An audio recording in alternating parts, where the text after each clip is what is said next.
C7, Derechos Humanos. Muy buenos días nuevamente, muchísimas gracias por continuar en la señal de C7 Jalisco, C7 Derechos Humanos, como todos los viernes. Saludamos con mucho gusto a Mafalda Aguario. Mafalda, muy buenos días. Igualmente, Trini, con mucho gusto les agradezco este espacio y bueno, estoy muy contenta por estar contigo como cada viernes para traerles a todos las novedades en materia de derechos humanos y no solamente novedades, sino también seguir insistiendo en algunos temas que vale la pena subrayar y no quitar el dedo del renglón. Así es, que el día de hoy, bueno, hablaremos y más adelante usted lo escuchará sobre la tolerancia. Hay un día especial también de este día, lo vamos a tratar más adelante. El día de hoy es 14 de noviembre, es el Día Internacional de la Lucha contra la Diabetes y hay que recordar que en la parte superior derecha de su televisor ve un círculo azul, es el círculo universal de todas las personas que están involucradas con esta lucha y así va a aparecer durante todo el mes de noviembre. Y también hace un momento que teníamos el programa de C7 Mundo Sano, hablábamos de que el próximo domingo también será el día de el recuerdo pues de estos accidentes que se provocan en la vía pública. Así que tenemos un mes de noviembre lleno de conmemoraciones, nuestro 20 de noviembre, que el próximo lunes no hay actividad, por cierto, Mafalda. Fin de semana largo, buen fin para muchos también, así que es importante que disfrutemos, pero al mismo tiempo estemos conscientes de muchas cosas que pasan a nuestro alrededor y que a lo mejor, aunque nosotros no estemos involucrados directamente, pues es importante incluirnos, como lo dices tú, Trini, con el caso de los accidentes viales. A lo mejor los vemos de lejos, a lo mejor creemos que nunca nos van a suceder, pero uno nunca sabe, así que mejor concientizarnos desde ahorita y también incluir a nuestra familia para que, bueno, podamos vivir en una mejor sociedad. Y lo invitamos a que se comunique con la Comisión Estatal de Derechos Humanos. Le recuerdo que están a su disposición las redes sociales de la Comisión, en Facebook, Comisión Estatal de Derechos Humanos Jalisco, y en Twitter, @CDHJ, las siglas de la Comisión. Si usted lo prefiere, puede visitar nuestra página de internet, www.cdhj.org.mx, que además hay muy buenas noticias en cuanto a la página de internet, porque cada vez se hace una página más incluyente. Las personas que hablan una lengua distinta también ya pueden consultarla, como es el caso de la comunidad wixárika, la que también próximamente va a poder tener acceso a toda la página ya traducida en el idioma wixárika. Así que, bueno, es un gran adelanto, hay subtítulos, hay audios para las personas también sordas, hay los subtítulos y, bueno, una serie de mecanismos que se están involucrando pues para poder hacerla más incluyente. Intérprete de señas también, que por cierto, esta mañana, como todos los viernes, le damos la cordial bienvenida a Omar Martínez, que nos está ayudando precisamente para podernos comunicar con las personas que tienen alguna deficiencia auditiva. Y ahorita que comentas de esta mejoría en la página de la Comisión, es que también esta mañana, en estos momentos, la Comisión de Derechos Humanos de Jalisco está recibiendo un reconocimiento por parte de la editorial Ox, precisamente por estos cambios que se están haciendo y que la hacen una página mucho más incluyente. Ya las personas de estas agrupaciones indígenas wixárikas pueden tener acceso solamente a unas partes. Parece que en el camino andamos, ¿no? Exactamente, poco a poco se están dando ya los pasos para lograrlo y que en un futuro sea completamente incluyente. Así es. Pues, ¿qué te parece si vamos a las noticias, a lo más sobresaliente que se ha realizado en las últimas fechas hablando de derechos humanos? Muy bien. Vamos. El presidente de la Comisión Estatal de Derechos Humanos, Felipe de Jesús Álvarez Cibrián, ofreció una conferencia a las mujeres integrantes de la Asociación Civil Voces Culturales, en donde expuso el trabajo que realiza la institución y les habló sobre la importancia del respeto de los derechos humanos. Durante su participación, el ombudsman les habló además de la necesidad de fomentar la cultura de la denuncia en nuestro país. Todos y todas hemos sido objeto de delitos y no hemos ido a denunciarlos. Y todos podemos tener razones muy ciertas de decir, no fui a denunciarlo porque a mí me parece que no va a pasar nada. No van a prender a quien fue la persona que me afectó con ese delito, no va a haber cambios, no voy a recuperar nada y me van a hacer perder el tiempo y no estoy para perder el tiempo, por eso mejor no voy.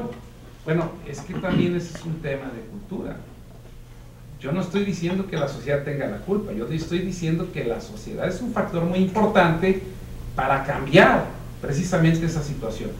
Si todo el mundo cumplimos con nuestra obligación de decir, voy a ir a denunciar y voy a exigir que la autoridad lo haga y lo cumpla y dé resultados, y si no lo voy a denunciar públicamente, digo, ahora sí que nosotros como Comisión Estatal de Derechos Humanos, si bien no vamos a perseguir un delito porque no es nuestra función, no es nuestra competencia, pero sí vamos a estar sobre la autoridad que por omisión, porque los derechos humanos se violan por acción o por omisión, es decir, por hacer, pero también por dejar de hacer, y la autoridad que no persigue el delito con eficiencia, la autoridad que no da un resultado, la autoridad que no es clara, la autoridad que no da precisamente transparentemente todo un resultado, entonces es una autoridad que está violando el derecho humano por omisión, y que entonces la Comisión Estatal es responsable de estar sobre esa autoridad.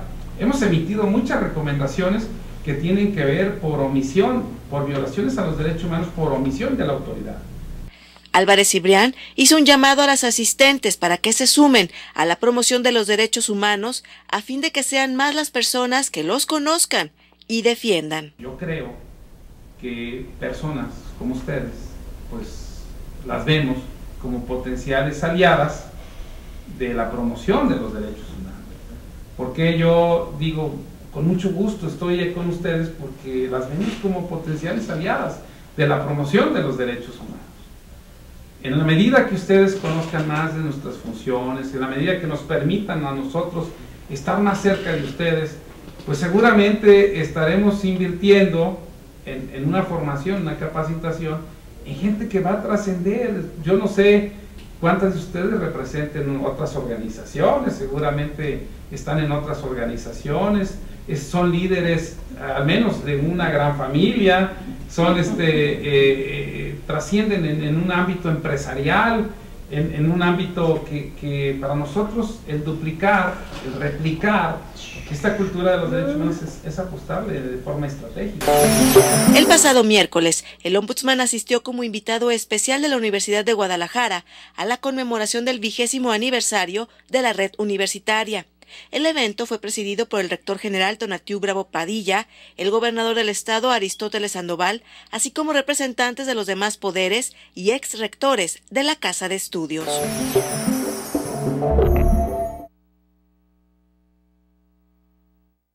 Ya estamos de regreso y bueno, eso es parte de lo que se ha vivido en materia de derechos humanos. Nos tenemos que ir a una pausa. Yo recuerdo el teléfono aquí en el estudio 3030-5307 y por supuesto en la comisión también. 3669-1100, las 24 horas del día, los 365 días del año. Vamos a la pausa y volvemos.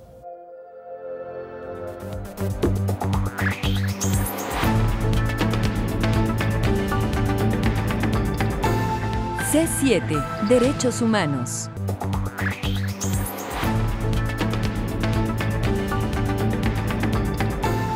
C7, Derechos Humanos. Gracias por continuar con nosotros. 3030-5307, la pregunta, ¿qué entiende usted por tolerancia, que es el tema a tratar esta mañana? Exactamente, ¿cómo podemos ejercerla y sobre todo desde qué ópticas vamos a tratarla el día de hoy? Para eso le presento a nuestros invitados especiales. Está con nosotros la licenciada Ana María Méndez Arenas. Ella es psicóloga, maestra en terapia familiar del Mesón de la Misericordia. También está con nosotros el licenciado Jaime Cobian Zamora, que es presidente del Congreso Nacional de Lesbianas, Gays y Personas Trans. Y también nos acompaña el doctor Jesús Becerra Ramírez, que es el coordinador del Instituto de Investigación y Capacitación de la Comisión de Derechos Humanos. Bienvenidos todos, muchas gracias por estar aquí. Al contrario, muchas gracias a ustedes. Bueno, pues hablar de tolerancia es, muchas veces comentábamos, ¿no?, antes de la pausa, te tolero, pero te tolero con enojo, te tolero porque no me queda otra, ¿no? Exactamente, o por qué hablar de tolerancia, de dónde surge este día y cómo podemos comprender mejor esta concepción. Doctor, que nos platique un poquito de la historia. Pues verdaderamente pues es una preocupación de la comunidad internacional, que es ahí donde surgió la conceptualización, aunque tampoco es privativo de la comunidad internacional y debe ser desde el ámbito local, incluso hasta el núcleo propio de la familia, independientemente de la concepción que se tenga perdón, de la misma. Entonces es un término muy fuerte porque de entrada choca decir te tolero o hay tolerarnos recíprocamente, ¿por qué tengo que tolerarte o mencionar esa palabra cuando debería ser algo natural la paz y la convivencia pacífica?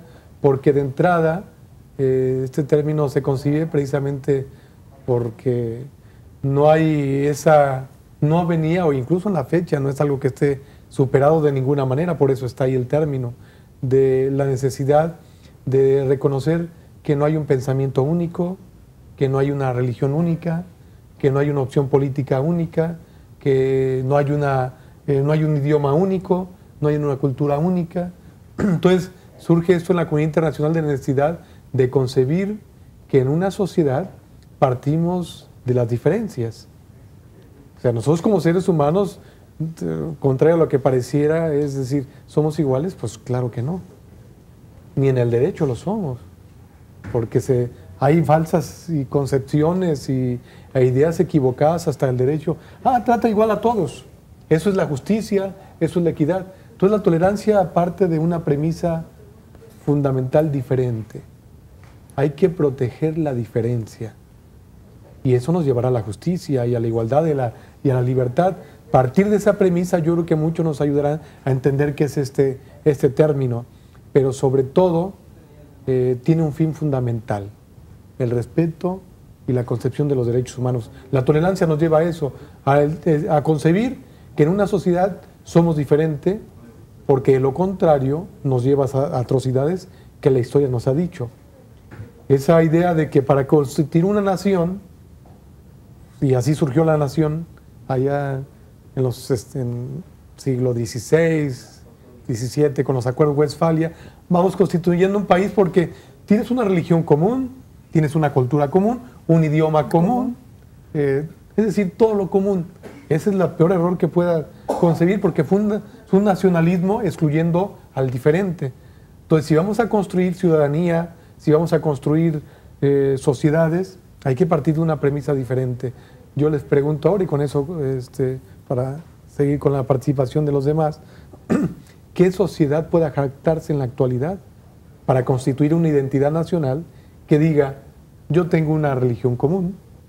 No, hombre. Yo tengo una concepción ideológica común, una preferencia sexual común, una, ¿qué te diré? Pues política. Una cuestión ideológica común, creo que ya la había, económica. Es decir, lo que nos caracteriza a los seres humanos y a la sociedad es la diversidad.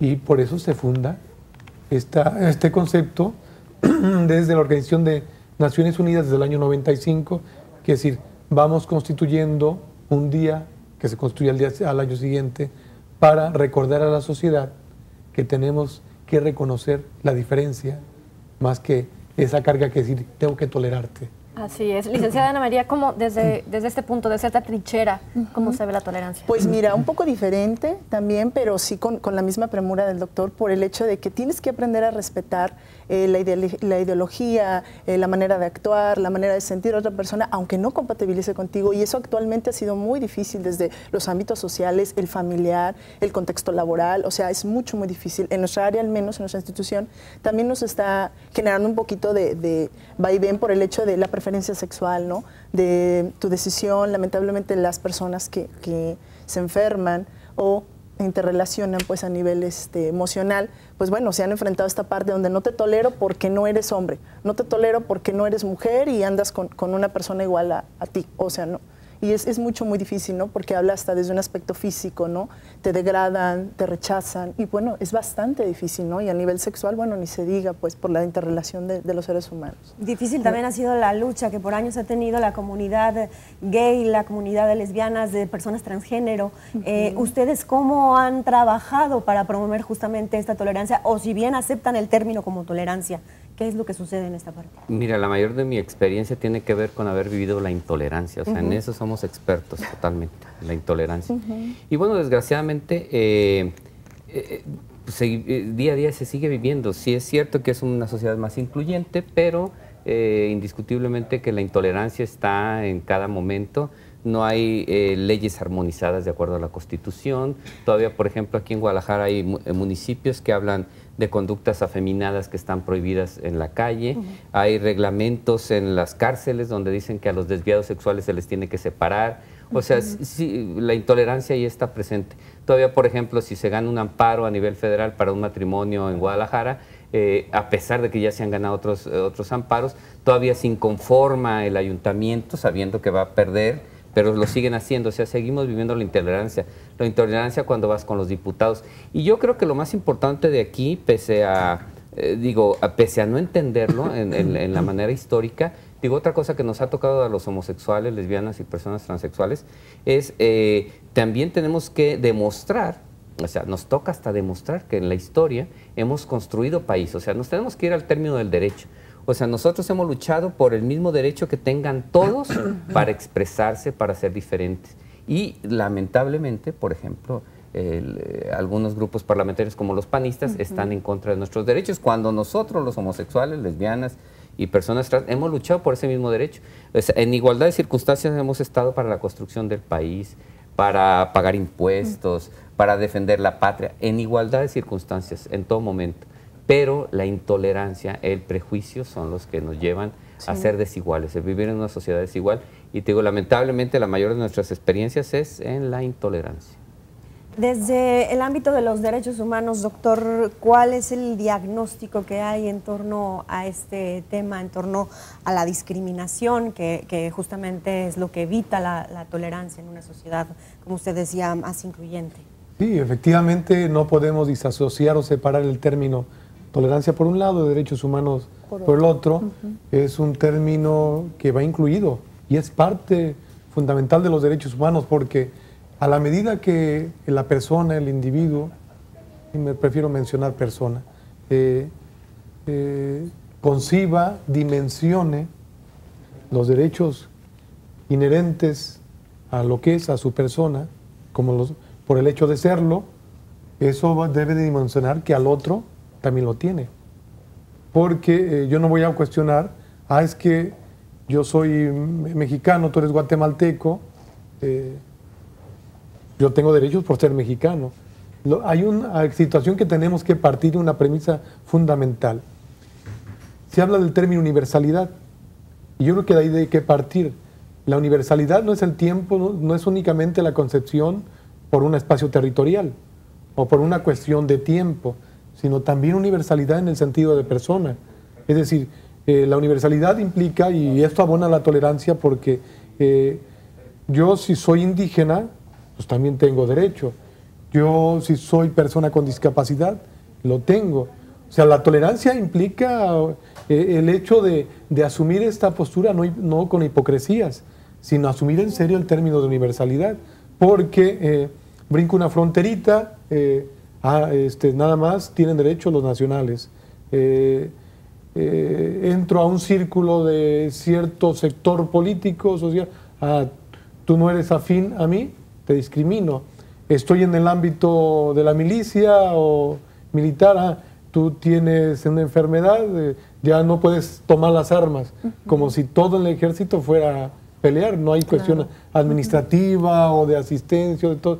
Te despido porque tienes VIH-Sida. Es decir, esa concepción de la universalidad trae un peso muy fuerte en nuestras sociedades, de decir, tú no participas, tú eres mujer, tú no participas en las decisiones de mi comunidad, tú no participas en las decisiones del ejido. ¿Cómo te voy a asignar a ti una parcela si esto es para los hombres, no para las mujeres? En los pueblos o en las comunidades indígenas, no, tú mujer, tú no votas. Y luego a veces se invoca a relativismos culturales o a relativismos jurídicos, falsas ideas, ¿no? De que por eso te excluyo. No es que la tradición, aquí la tradición es, la costumbre es ley, pero tenemos que entender que hay un límite a la costumbre, hay un límite a la tradición, hay un límite a todos esos. ¿Cuál es el límite? Así es, y sobre todo este límite, ¿cómo está perjudicando el desarrollo de la sociedad? Y cómo llegan las personas víctimas precisamente de estos desacuerdos sociales en todos los niveles, ¿no? A pedir ayuda psicológica en tu parte, que podemos regresar con ese punto después de la pausa. Les recuerdo el teléfono 3030-5307 y regresamos.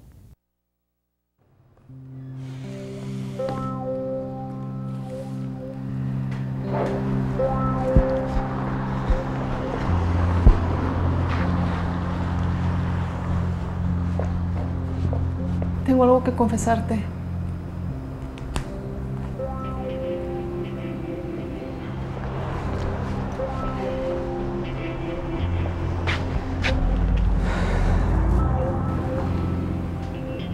Me gustan los hombres. Bueno, sí. Me gusta una mujer. No sé cómo le voy a hacer en el trabajo. Me preocupa lo del ascenso.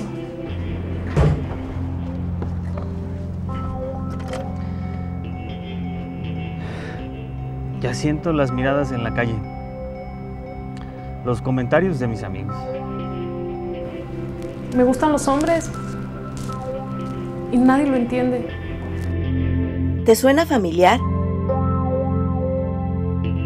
Derecho a la diversidad sexual. Derecho a la no discriminación. Estamos convencidos de que por tu preferencia sexual no debe haber discriminación. La Comisión Estatal de Derechos Humanos Jalisco te asesora y te protege.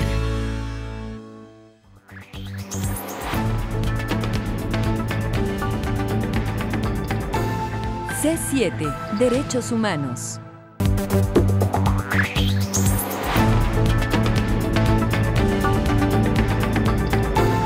C7, Derechos Humanos.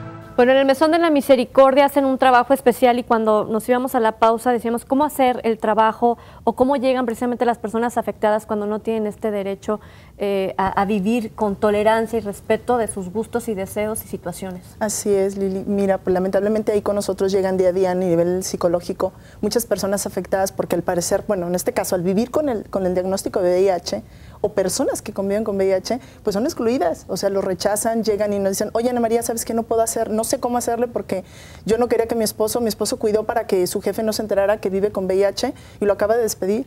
O sea, ¿cómo le hago? Nos vamos a quedar sin dinero. Entonces, oyes comentarios como esos, oyes cómo se sienten porque la propia familia nuclear o la extensa los rechaza, ¿no? Es una situación, pues, de vida, de relación, porque no nomás impacta a la pareja, ¿no? Impacta todo su contexto. Entonces, día a día nos encontramos con esa parte del cómo poder programar para que tanto tú seas tolerante al poder ser excluido, al excluir, pues, o sea, si a mí me excluyeron, ¿cómo me vivo? Una, ¿cómo reacciono? Dos, ¿qué hago? ¿Cómo me defiendo? Y es también incluso empoderarlos, ¿no? Porque a nivel emocional se decaen, obviamente se enojan, se frustran, se confunden y llega un momento que lo que necesitamos es que se muevan, ¿no? Que entiendan que también no es una situación específica, pero sí que tienen derechos, como decía el doctor, tienen derechos, pueden defenderlos, se empoderan y pues bueno, relacionarse a nivel emocional y contextual, ¿no?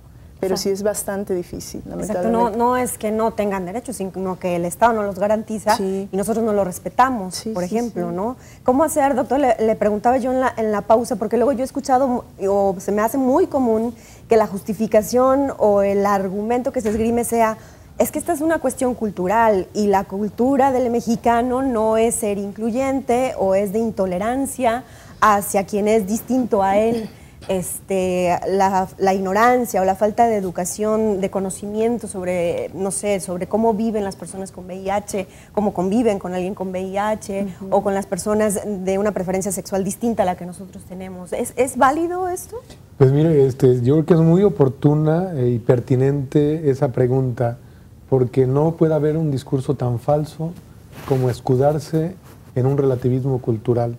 Es decir, es que yo te trato así porque desde niño yo lo veía con mi padre o mi madre o mis tíos y todo, de tratar diferente al gordito, al flaquito, al que tenía una preferencia sexual diferente o al que tenía una enfermedad o una enfermedad congénita evidente, pues es lo común y etiquetarlos, ¿no? Entonces yo creo que no hay mayor discurso tan falso y carente de sustento porque yo le regreso, le doy la cara a la moneda. Los derechos humanos no son fruto de la generación espontánea. Los derechos humanos son fruto precisamente de la cultura. Entonces, al ser un producto de la cultura, pues es indudable un producto de la sociedad. Entonces, más bien, la cultura que debemos defender es la cultura del respeto al diferente, porque los derechos humanos, y no surgieron ahora, pues cuando la etapa de positivación, de reconocimiento en el ordenamiento, nos remontamos desde previo incluso a 1789, cuando la Declaración Francesa. Entonces estamos hablando que ya los derechos humanos positivamente, es decir, reconocidos en los ordenamientos, ya tenemos más de 2 siglos. Entonces, no puede decirse que yo argumento en un supuesto discurso de un relativismo cultural que no es que, perdóname, discúlpame a mí, pero no pasa nada, yo te violento los derechos porque es mi tradición cultural. Ese es un discurso muy endeble y no justificado en la actualidad, porque lo que distingue a la sociedad moderna, y si ustedes lanzan la pregunta, a ver, ¿qué distingue a la sociedad moderna?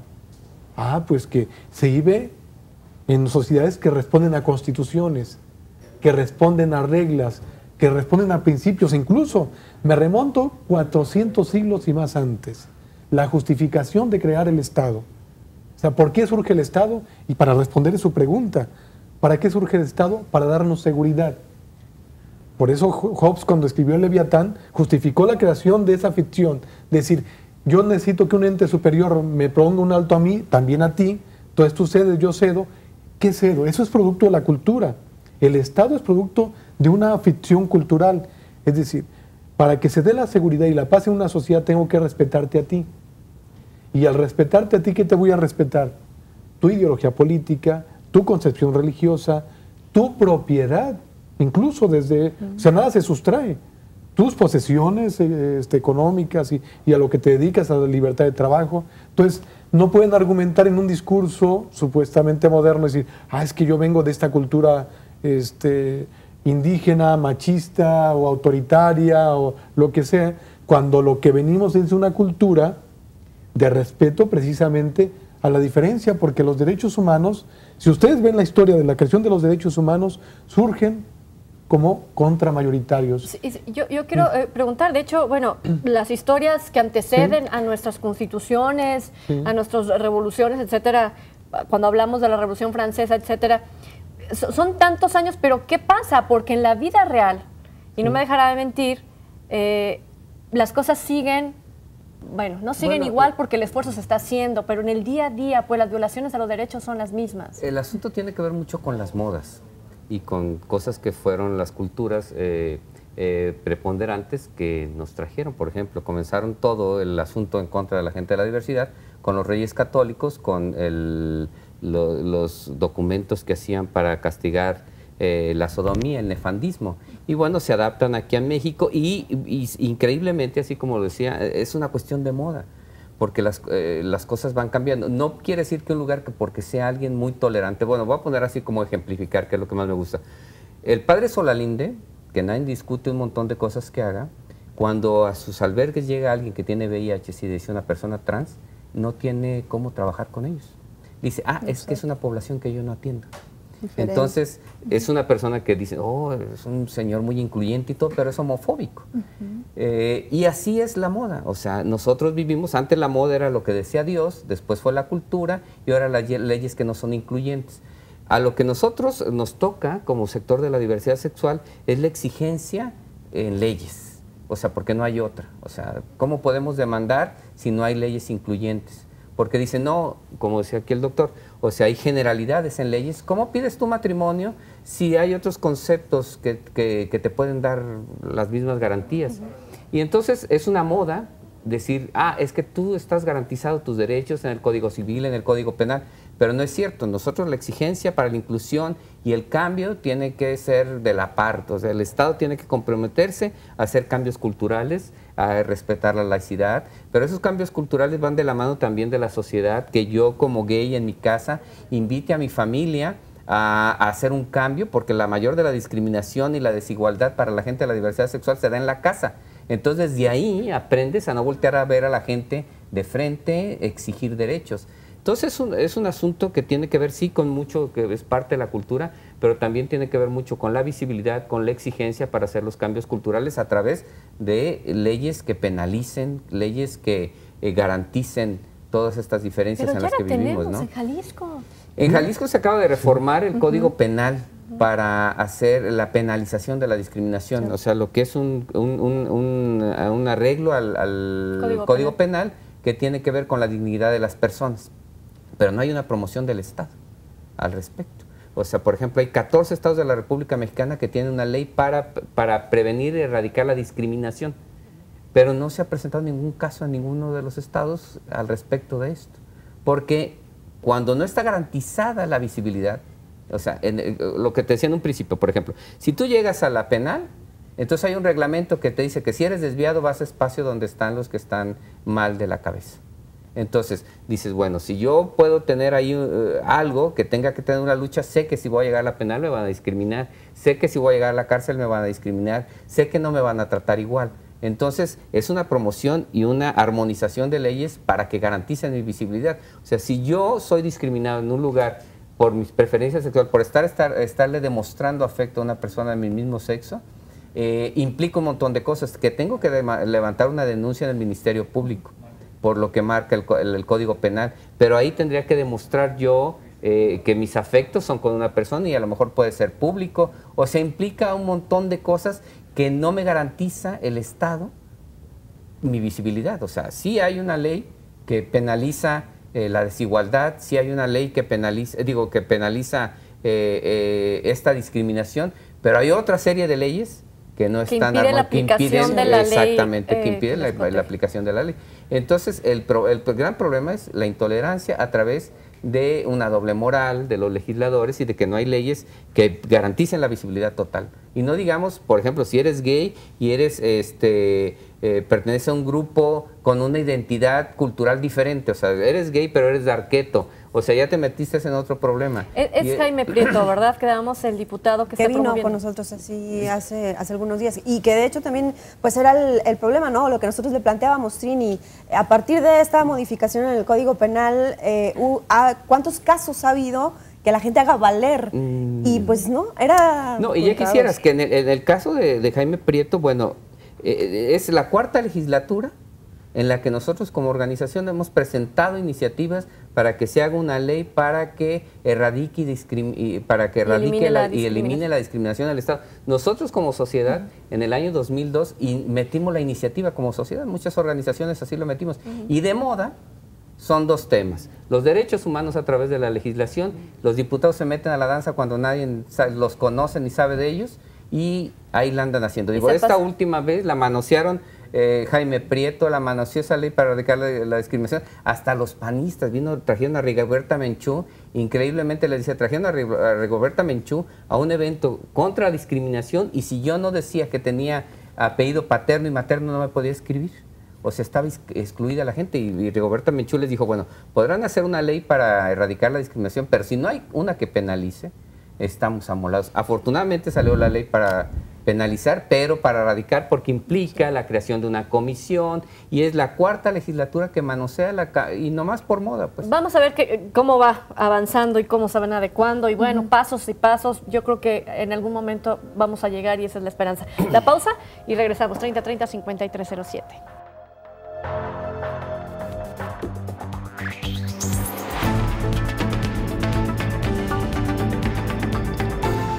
C7, Derechos Humanos.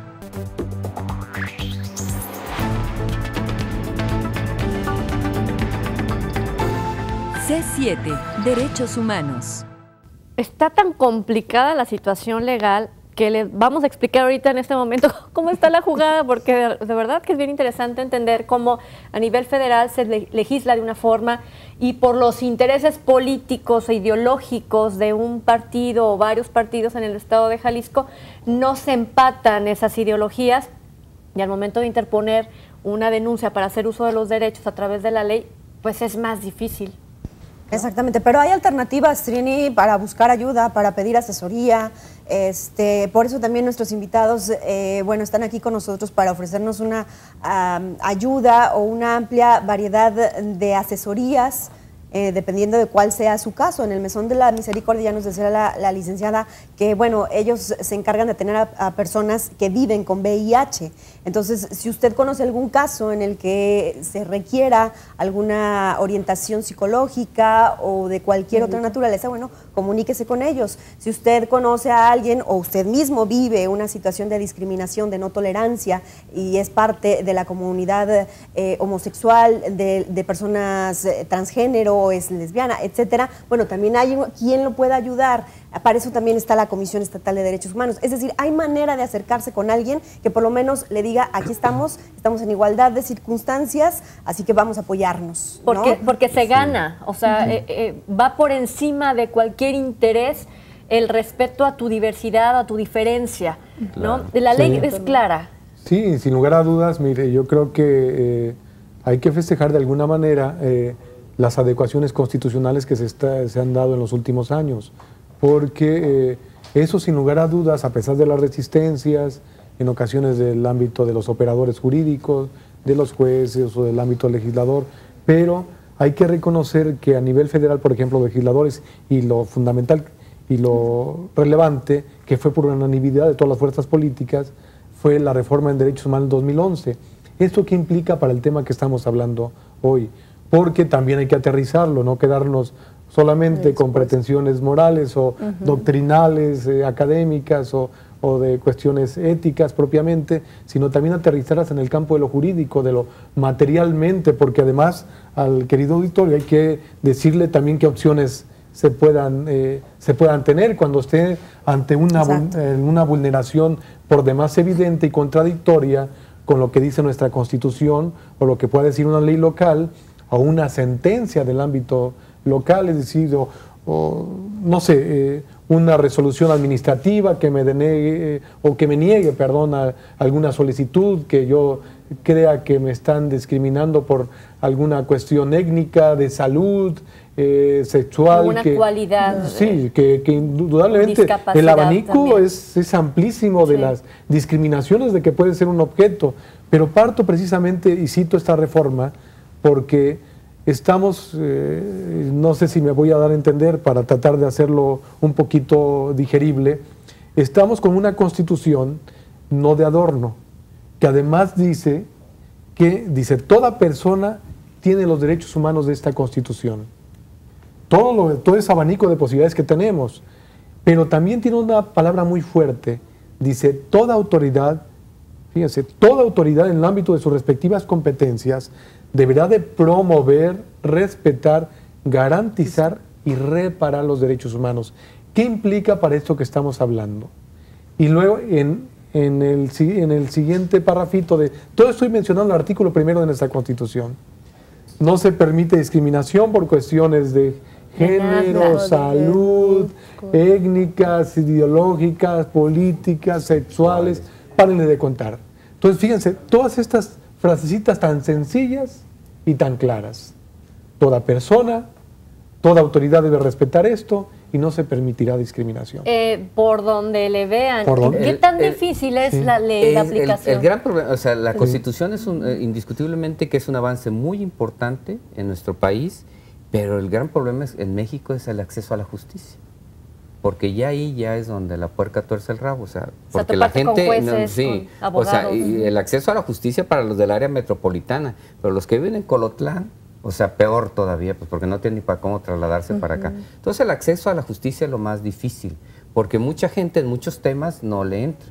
No le entra si saben que vamos a defender a alguien que tiene VIH-Sida. No le entran a alguien si sabe que es una madre lesbiana y que quiere defender a sus hijos. ¿Pero por qué no le entra si porque tienen la ley? Porque no tiene dinero. Claro. O sea, en muchos casos es el tema de los centavos. Pero, por ejemplo, ustedes en su asesoría... nosotros la asesoría es totalmente gratuita. En el caso de buscar el matrimonio entre personas del mismo sexo, el registro de los hijos, que no ha sido un camino muy fácil. Hemos visto, por ejemplo, el caso de Alondra, esta mujer transexual que le quitan los hijos. La anterior Consejo de Familia le quita al hijo, la vende o la regala a los italianos, y a pesar de que ¿no la recuperó? Nunca no la ha recuperado. Y la gente anda tan feliz. Entonces el acceso a la justicia es difícil y sigue habiendo muchísima discriminación.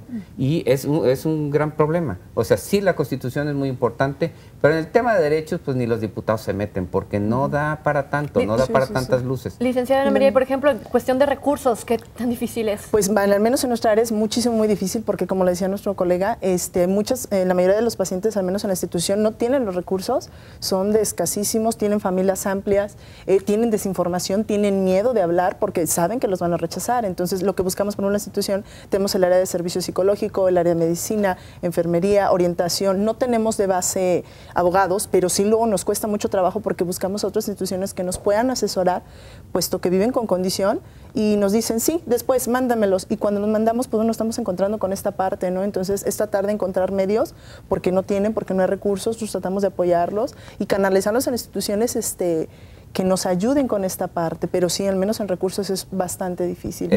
¿Dónde pueden contactarlos? En ambas. En el caso de nosotros es www.codice.org.mx. Códice es con S, no con C, Códice. Y en Facebook también aparecemos como Códice, Asociación Civil, y con muchísimo gusto. El recurso siempre para las organizaciones pues para las organizaciones que hacen cualquier trabajo es muy difícil, es el mayor de los retos. Pero en el caso para la gente de la diversidad sexual, nadie le apuesta al tema de diversidad sexual. Entonces, si ya la gente que tiene VIH, que tiene SIDA, ya está en un problema, pues no se diga a la gente de la diversidad sexual que nadie le apuesta pues al tema de derechos. Licenciada Ana María, ¿dónde se localiza? Nosotros en la página también de Facebook, en mesondelammisericordia.org, y también pues en la institución tenemos aquí en el centro, en San Felipe 637, para su atención a todos los pacientes y personas que viven o conviven con VIH. ¿Y pueden trabajar en colaboración? Porque ustedes sí tienen esa asesoría. Sí, no, sin lugar a dudas. Nosotros, y incluso lo que estamos incidiendo muchísimo es en el ámbito de la promoción y la capacitación, porque este es un tema de sensibilización y de dimensionar la enorme necesidad que tenemos la sociedad de hacer un trabajo de una verdadera sociedad incluyente, porque a veces ni se dimensiona que lo que estamos haciendo es una discriminación, porque tiene tantas aristas y tantos ámbitos de discriminación que nada más para una muestra botón, ya lo demás atinadamente lo han mencionado ustedes, pero tan solo cuando vamos a solicitar un trabajo, que dicen, en ocasiones sin percatarnos, vamos a hacerles un examen de sangre. Y en ese examen de sangre ya es médicamente posible decir, a ver, tú vas a ser potencialmente una enfermedad biodegenerativa, y nada más te dicen, no, está ocupado el puesto. Está ocupado el puesto. Nosotros le hablamos. Nosotros le hablamos. Entonces, tanto esto es tan fuerte y tan potente que tenemos que sensibilizarnos de la enorme necesidad de liberar socialmente. Esa es la verdadera democracia, no ir a depositar un voto, sino una sociedad deliberativa y democrática es aquella donde se debate todos estos, a ver, ¿por qué me estás discriminando? Oye, yo quiero hacer examen a una escuela, yo vengo de una comunidad indígena, me pones a hacer un examen con un chavito que viene de una escuela privada, que ya ha hecho 6 meses en una universidad extranjera, habla 2 o 3 idiomas, y me pones a hacer el mismo examen, cuando yo estuve en un lugar apartado con un solo profesor para todas mis asignaturas. Sí, desde primero de primaria hasta sexto o hasta tercero de secundaria. Entonces, para hablar de una verdadera sociedad incluyente, tenemos que partir de deliberar socialmente. Por eso fabuloso este espacio que nos brinda el gobierno del Estado a través de este medio, porque nosotros somos insuficientes para ir a la sociedad y decirles, oye, tenemos que concientizarnos porque ni yo me doy cuenta que cometo ese tipo de conductas discriminatorias, porque no dimensionamos incluso lo que hacemos. Yo creo que lo más importante y para terminar, porque se nos está comiendo el tiempo. Yo creo que lo más importante en Jalisco es que ya hay una ley que penaliza la discriminación de alguna manera, y que solamente siendo visibles y haciendo exigencia social podemos lograr. No está en las organizaciones, no está en la comisión, sino hay el interés de toda la sociedad en hacer un cambio social. O sea, no podemos nosotros con todo, está en las manos de toda la ciudadanía hacer ese cambio social. Licenciada Ana María.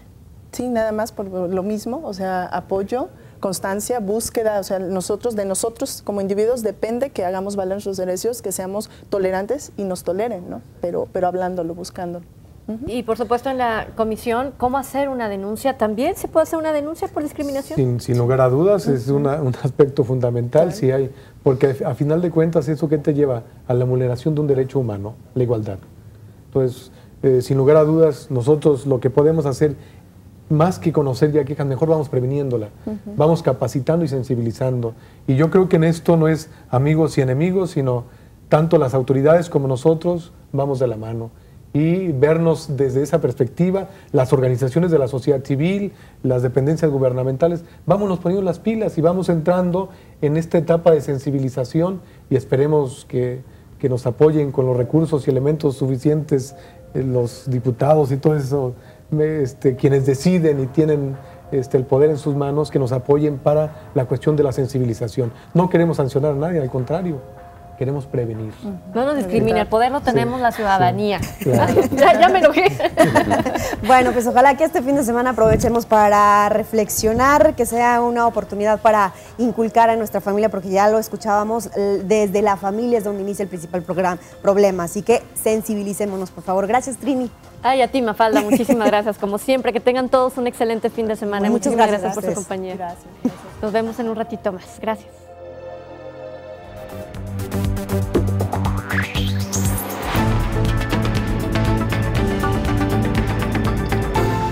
C7, Derechos Humanos.